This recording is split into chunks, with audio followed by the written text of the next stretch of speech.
티벳 사자의 여행 안내서 제13편. 오랫동안 반야경에서 붓다는 현상의 참된 본성을 가르치기 위해 몇 가지 예를 들었다.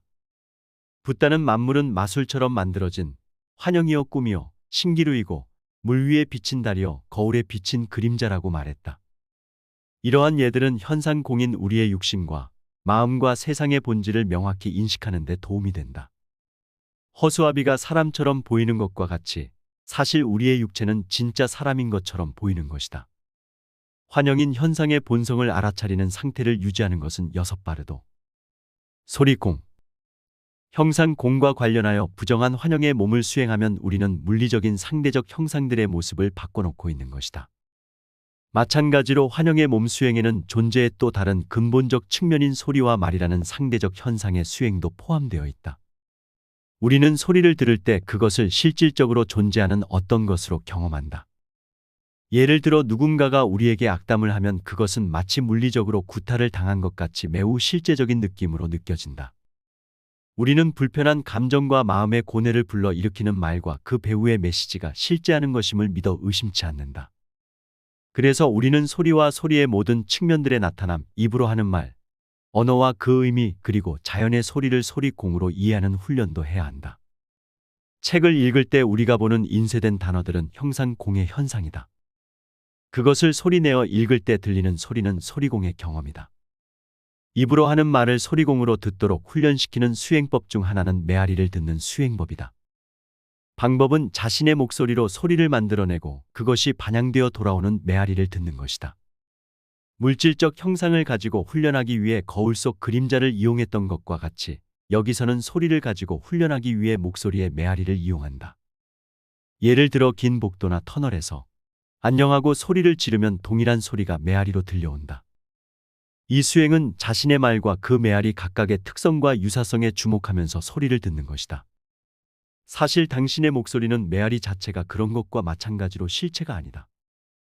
둘 다 어떤 종류든 견고한 성질이라 할 만한 것이 전혀 없다. 이 수행을 하는 동안 깨어있기와 알아차리기를 유지하는 것이 중요하다. 그저 소리를 질러보라는 건 아니니까 말이다. 이 수행은 동굴이나 계곡에서도 할 수 있고 찬양이나 만트라 소리로도 할 수 있다. 이 연습은 티벳 사원에서 연불이식 집도자가 되려는 수도자들이 자주 한다. 그들은 자신의 목소리를 닫기 위해서 폭포가 있는 강가로 자주 가곤 한다. 폭포는 소리를 잘 공명시키기 때문에 이 훈련에는 특히 좋은 장소이다. 수도승은 자신의 목소리를 강물에 깊고 지속적인 울림에 조율시킨 채 물소리와 함께 독송한다. 이 방법을 통해 그들의 목소리는 더욱 강하고 깊이 있어진다. 좋은 연불의식 집도자는 독송만 잘할 뿐 아니라 소리공 수행도 한다. 그러지 않고 내가 최고의 옴지하고 자만심에 가득 차 있는 집도자는 단지 에고의 훈련을 하고 있는 것일 뿐이다. 소리공 수행을 하는 것은 소리의 본성 자체에 대한 이해에만 국한되지 않고 의사소통 체계로서 언어를 어떻게 이해하느냐 하는 것과도 관계된다. 소리공의 이러한 측면을 훈련하는 것은 중요하다. 왜냐하면 우리는 전반적으로 언어를 이해하지 못한 결과로 불편한 감정들을 경험할 뿐만 아니라 에고의 엄청난 집착과 미혹을 겪게 되기 때문이다. 예를 들어 우리는 어떤 말을 들으면 거기에 특별한 의미를 부여하려고 한다. 그리고 그 말에 자신만의 의미를 투사하고 그것을 확고한 현실처럼 붙잡는다. 그 사람이 나를 오만하다고 했어. 그러면 그 사람은 당장 우리의 적이 되거나 적어도 공적에 포함될 것이다.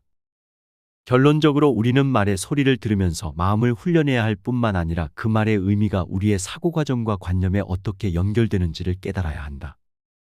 이리하여 우리는 우리가 어떻게 소리와 소리에 관한 자신의 생각을 버무려서 견고한 세상, 견고한 현실을 만들어내는지를 깨닫게 된다.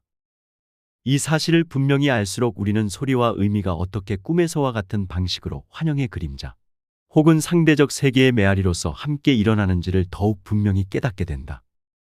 그러므로 소리 공수행은 삶과 죽음의 전체 바르도를 거쳐가는 우리의 여정에 꼭 필요한 준비물이다. 자각의식공. 세 번째로 우리는 자각의식공에 대한 환영의 몸 수행을 한다. 이번 경우에는 생각의 형태를 띤 마음의 상대적 현상을 다룬다. 우리는 우리의 생각을 바라보는 방식을 전면적으로 바꿔놓을 것이다. 우리는 생각을 마음의 본성에 이르기 위해서 복종시키고 길들이고 극복해야 할 대상으로 여기지 않고 생각 자체를 마음의 청정하고 광명한 본성의 직접적인 표현으로 바라본다. 생각 자체가 마음의 궁극적 본성을 알아차리는 길이 되는 것이다. 이 수준의 수행법은 사고의 전개 과정을 지켜보는 것과 더불어 낱낱의 생각의 순간들을 지켜보는 것에도 의존하기 때문에 매우 확고한 알아차림과 안정적인 사마타 수행력이 있어야만 한다. 상대적인 수준에서는 생각이 마음에게 나타난다. 생각은 일어나서 한순간 머물다가 이내 사라진다. 그렇다면 생각의 본성은 무엇인가? 생각은 물질적 현상이 아니다. 그것은 정신적인 사건, 마음 자체의 움직임이다. 생각의 본성과 생각이 발생하는 곳인 마음의 본성은 모두 동일한 자각의식 공이다. 이 단계에서 우리는 자신의 생각을 면밀히 들여다보아 그 본질을 직접 확인하고 경험한다. 전반적으로 지각과 생각은 매우 밀접하게 연관되어 있다. 우리가 형상을 보거나 소리를 듣거나 느낌과 연결되자마자 마음은 그 지각을 새기고 그 다음 단계로 우리는 생각을 품고 그에 대한 관념을 형성시킨다. 이런 생각들은 우리의 마음에 나타나지만 견고한 형상을 지닌 것이 아니다. 단지 우리가 그것을 견고하게 만든다. 아니, 최소한 그것이 견고하다고 여긴다. 사물을 대상화하고 거기에 진짜 존재감을 부여하는 우리의 습관적 성향을 통해서 말이다. 우리는 동일한 패턴을 끊임없이 반복하고 있다. 우리는 마음을 견고한 현실로 만들고 그로써 생각에 생기차게 진동하는 에너지와 지혜로부터 우리 자신을 차단시킨다. 그 생각이 욕망이든 분노이든 무지이든 질투이든 자만이든 다른 무엇에 대한 것이든 그것은 중요하지 않다.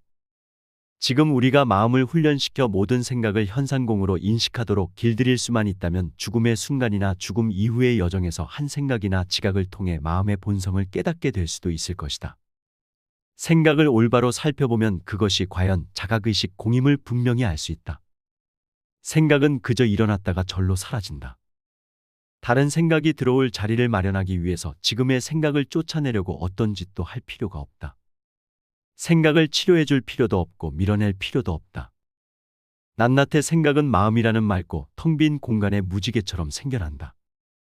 그 각각의 생각은 독특하고 독창적이고 자기만의 아름다움을 지니고 있다. 그리고는 다음 순간 사라져버린다. 이런 관점에서 보면 생각은 마음의 장신구라고 말할 수 있다. 생각은 마치 백합이 연못가를 수놓는 것처럼 마음을 아름답게 꾸며준다. 백합이 없다면 연못은 썰렁하게 느껴질 것이다. 그러니 우리가 생각을 견고한 것으로 만들지만 않는다면 그것은 하나의 아름다운 경험이다.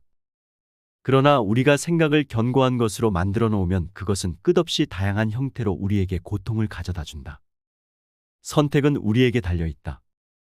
가르침에 따르면 지각에 관한 생각이든 관념적인 생각이든 간에 모든 마음의 경험은 견고한 것이 될 때 우리에게 고통을 안겨준다. 자신의 경험을 견고한 것으로 만들지만 않으면 생각은 우리의 의식을 더욱 명료하게 해준다. 생각과 감정은 모두 우리가 그것을 이름표로 축소시키거나 관념 속에 가두어 견고한 것으로 만들지만 않으면 의식을 더욱 명료하게 만들어주는 긍정적인 성질을 지니고 있다. 자각의식 공을 훈련할 때는 단지 자신의 생각을 지켜보기만 하면 된다. 생각이 최초로 반짝 나타나는 것을 관찰하고 그것이 일어나는 것을 지켜보라. 그 생각의 성질을 살피되 그것을 그저 있는 그대로 바라보기만 할 뿐 바꿔놓으려 들지 말라. 생각을 경험한 후에 그것이 사라질 때는 사라지게 내버려두라. 다른 생각이 틀림없이 또 올 것이므로 마음이 외로울까봐 어떤 생각이든 붙잡아 놓으려고 애쓸 필요는 없다. 우리는 생각 없이 남겨져 있지 않을 것이다. 최소한 그리 오랜 시간 동안은 말이다. 가르침은 생각의 흐름을 어떤 인위적 조작도 없이 가능한 한 자연스럽게 직접 지켜보라고 말한다. 이것은 똑똑한 척하고 나서서 생각을 바라보는 방법을 치밀하게 연구하라는 뜻이 아니다. 그 생각에다가 새로운 생각과 이름표와 개념을 덕지덕지 덧붙이지도 말라.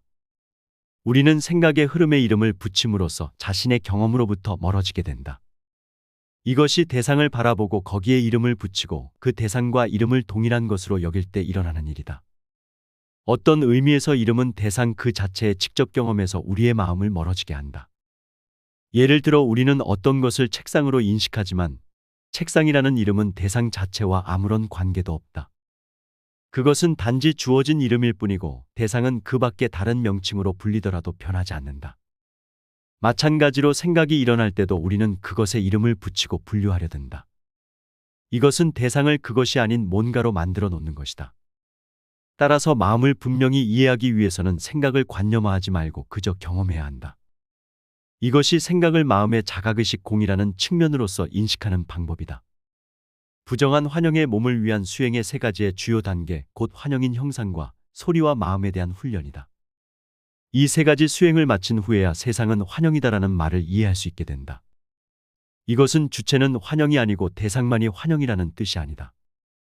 환영인 세계를 바라보는 주체가 실제한다는 뜻이 아니다. 단지 꿈과 같은 세계를 인식하는 꿈과 같은 마음이 있을 뿐이다.